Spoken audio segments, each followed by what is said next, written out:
Hey guys, once again, welcome to our YouTube channel.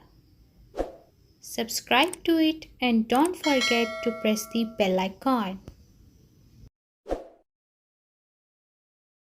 Okay guys, आज हमने बात करनी है स्पीकिंग टेस्ट पार्ट 3 की। जैसे कि अब तक मैं अपने प्रीवियस वीडियोस में आपको स्पीकिंग पार्ट 1 और स्पीकिंग पार्ट 2 की डिटेल्स, उनकी टिप्स, उनके क्वेश्चन टाइप्स किस तरह के हैं वो सब मैं आपको बता चुकी हूँ। सो आज हम लास्ट पार्ट की बात करेंगे which means it's speaking part 3।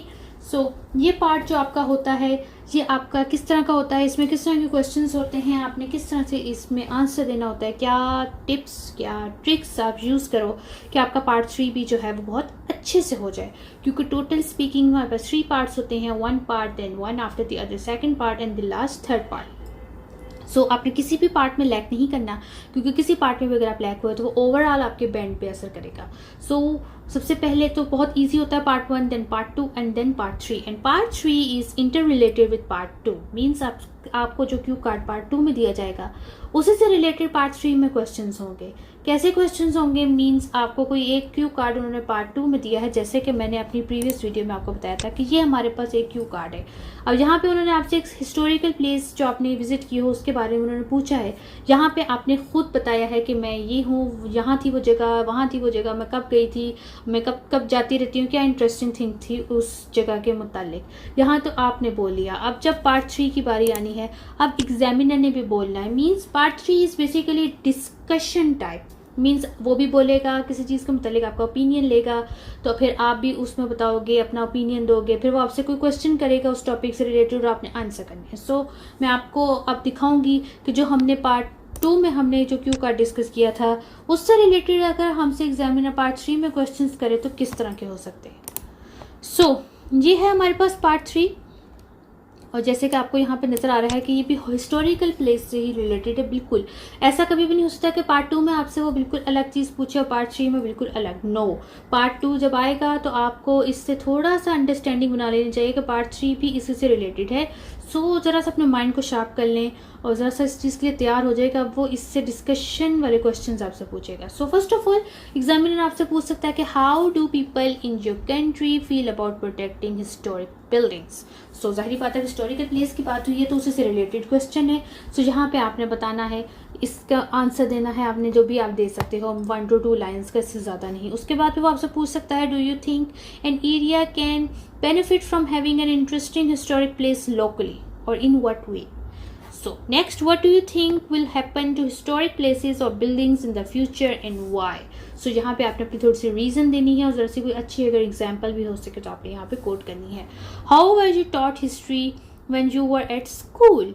So देखिए अब आप जितने क्वेश्चंस भी हमारे हो रहे हैं वो history, historical place, historical buildings इससे रिलेटेड ही हो रहे हैं। Are there other ways people can learn about history apart from at school and how? So यहाँ पे आप कह सकते हैं कि बिल्कुल आप मैगजीन से पढ़ सकते हैं, आप हिस्टोरिकल बुक्स से पढ़ सकते हैं। अब तो ऑनलाइन डिजिटल भी इतना मवाद यहाँ पे है कि आप यहाँ से भी स्टडी कर सकते हैं, ज़रूरी नहीं है कि अब आप स्कूल में ही सिर्फ पढ़ो। Do you think history will still be a school subject in the future and why? So इस तरह के क्वेश्चन है जो आपके क्यू कार्ड जो आपसे क्वेश्चन पार्ट 2 में किए होंगे उन्हीं से रिलेटेड ही क्वेश्चन आपसे पार्ट 3 में करेंगे। और अगर आप उनको बहुत अच्छे से आंसर देंगे, ज़रा भी नर्वस नहीं होंगे, पैनिक नहीं होंगे, तो फिर वो जो एग्जामिनर होता है वो आपसे मोस्टली 5 से 6 सवाल ही करता है, इससे ज़्यादा नहीं करता। लेकिन अगर उसको लगे कि नहीं ये स्टूडेंट या तो उसने रटा मारा हुआ है या ये नहीं इसका जवाब दे पा रहा, तो फिर वो हो सकता है आपसे 8-10 भी सवाल कर ले। सो इस चीज़ से भी आपको अंदाज़ा हो जाता है कि एग्जामिनर मुझसे सेटिस्फाइड है या नहीं है। सो यहाँ पे मैंने आपको बताए हैं, इनके आंसर्स जो हैं मैं आपको यहाँ वीडियो के डिस्क्रिप्शन में दे दूँगी, आप वहाँ से भी ले सकते हैं। लेकिन ज़्यादा अच्छा यही है कि अगर आप इसको अपने ओन प्रैक्टिस करें। मीन्स आप क्वेश्चन अपने सामने रख के तो आप पेपर पे खुद लिख के देखेंगे अगर मैंने इसका आंसर देना हो तो मैं क्या दूँगी या दूँगा। आप पहले खुद बाय सेल्फ अपनी प्रैक्टिस स्टार्ट करें और फिर आप जो है आप इंटरनेट से भी आपको ये बहुत सारा मटीरियल मिल सकता है, इसमें कोई शक नहीं है। लेकिन अगर आप सबसे बड़ी गलती ये कर लेंगे कि आप मटीरियल भी साथ ही डाउनलोड कर लें तो उसको देख देख के आप प्रैक्टिस नहीं कर सकते।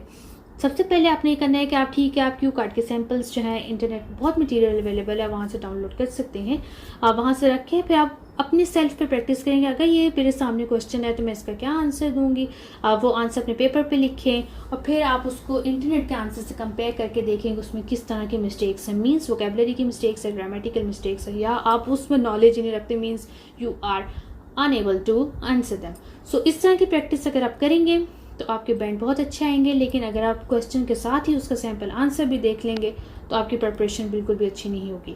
आपको सैम्पल आंसर देख के उस वक्त लगेगा कि हाँ ये तो बहुत इजी है, मैं तो इसका आराम से आंसर कर दूंगी, ये चीज़ें मुझे पता है, लेकिन ऑन द स्पॉट आप नर्वस हो जाएंगे। ये मेरा खुद का फॉर्मूला है कि आपने सैम्पल आंसर नहीं देखना, आपने अपने ऑन पे प्रैक्टिस करनी है। सो ये थी हमारी आज की वीडियो। आई होप कि आपको बहुत इंटरेस्टिंग लगी होगी। बहुत ही मुख्तसर सी थी, मुख्तसर इसलिए थी क्योंकि मैंने आपको आंसर नहीं बताए। अगर मैं आपको आंसर बता देती तो आपकी ज़रा भी आपको मुश्किल ना लगती ये चीज़, लेकिन मैं आपको इसके आंसर्स दूंगी, लेकिन अभी बिल्कुल साथ नहीं, थोड़े दिनों बाद। सो आपने इसको पहले अपने ऑन पर प्रैक्टिस करना है और मुझे फीडबैक ज़रूर चाहिए कि आपको ये कोर्स अब तक कैसा चल रहा है। सो स्पीकिंग मॉड्यूल आज मेरा एक तरह से कंप्लीट हो गया है क्योंकि मैंने इसके तीनों पार्ट्स को डिस्क्राइब कर दिया है।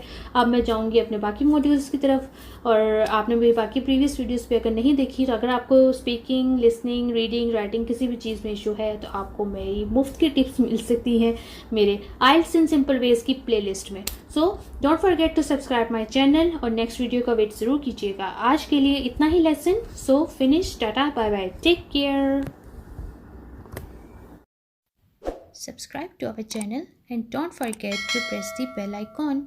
I hope you like my video. Next video का ज़रूर इंतज़ार कीजिएगा। Take care, bye bye.